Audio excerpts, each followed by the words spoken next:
જાફરાબાદમાં સમસ્ત મુસ્લિમ સમાજ દ્વારા કાશ્મીરના પહેલગામમાં થયેલા હુમલાના વિરોધમાં મૌન રેલી યોજી મામલતદારશ્રીને આવેદનપત્ર આપવામાં આવ્યું હતું.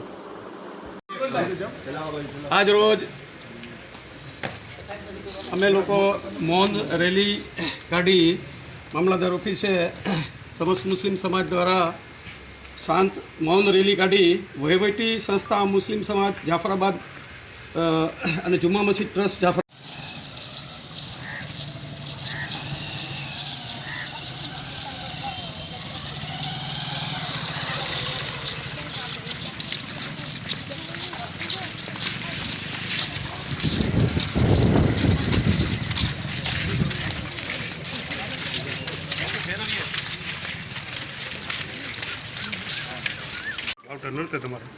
એક મિનિટ ચલો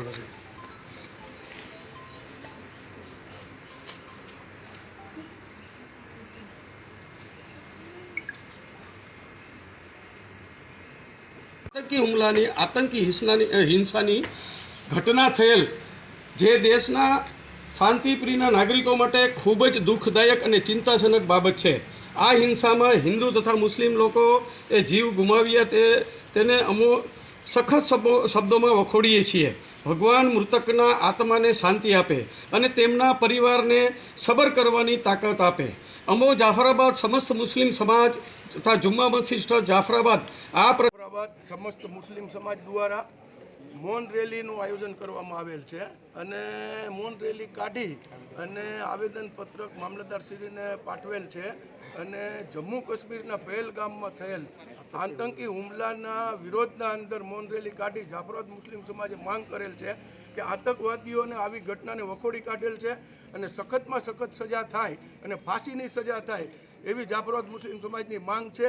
અને આપણા રાજ્યના અને દરેક રાજ્યના દેશના દરેક પર્યટકો છે ત્યાં ગયા હતા ને જે મૃત્યુ પામેલ છે, જે શહીદી વેરવેલ છે, તેમની આત્માને ભગવાન શાંતિ આપે એવી જાફરાબાદ મુસ્લિમ સમાજની તરફથી એક ઈશ્વરને પ્રાર્થના કરીએ છીએ અને દુઆ કરીએ છીએ. બસ એટલું જ. ભારત માતા. मुस्लिम समाज जो है जाफराबाद के मुस्लिम समाज सारे लोग यहाँ जमा हुए. इनके जमा होने का एक ही मकसद है कि वादिय जन्नत नुमा वादिय कश्मीर के अंदर पहलगाम के अंदर जो हमला हुआ, जुल्म भरा और सख्त ही जुल्म भरा जो हमला हुआ, उसके ख़िलाफ़ हम लोगों ने अपने ज़िंदा दिली का सबूत दिया और हिंदुस्तानी होने का सबूत दिया कि आज हम इंडियन जो है एक फैमिली की तरह है. अगर किसी एक फैमिली के किसी एक शख्स के ऊपर भी आँच आ जावे तो हम पूरी फैमिली साथ खड़े होने का सबूत दिया कि हिंदुस्तान के अंदर चाहे जो धर्म से भी ताल्लुक़ रखने वाले लोग मौजूद है, लेकिन हम जब जुल्म होगा तो हम एक होकर और यकता होकर उनका मुकाबला करेंगे. इसीलिए आज हम यहाँ जमा हुए. इस्लाम जो है कभी भी किसी के ख़िलाफ़ जुल्म का या किसी के ख़िलाफ़ नाहक खून बहाने की इजाज़त नहीं देता. इस्लाम तो यहाँ तक कहता है कि जब तुम किसी से बात करो तो इस तरह के अल्फाज मत निकालो कि सामने वाले को तकलीफ़ हो. ये तो कत्ल की बात है. इस्लाम ने कत्ल के बारे में क्या कहा आप सुनेंगे तो हैरान हो जाएंगे. इस्लाम ने कहा कि अगर दुनिया भर के अंदर किसी एक इंसान का नाहक खून बहा दिया, गोया कि सारी इंसानियत को उस एक शख्स ने कत्ल कर दिया. यहाँ तक का शरीयत इस्लाम हमें हुक्म देता. तो हरगिज़ इस्लाम इस बात का हुक्म नहीं देगा कि किसी का नाहक खून बहाया जाए. लिहाजा कश्मीर के अंदर पहलगाम के अंदर जो हमला हुआ उसकी हम सख्त अल्फाज के अंदर विरोध करते हैं और हुकूमत से हम इस बात का मुतालबा करते हैं कि आतंकवादी के ख़िलाफ़ जल्द अज जल्द कार्रवाई शुरू की जाए और सख्त से सख्त सज़ा उसको दी जाए. बस इसी के लिए हम यहाँ जमा हुए.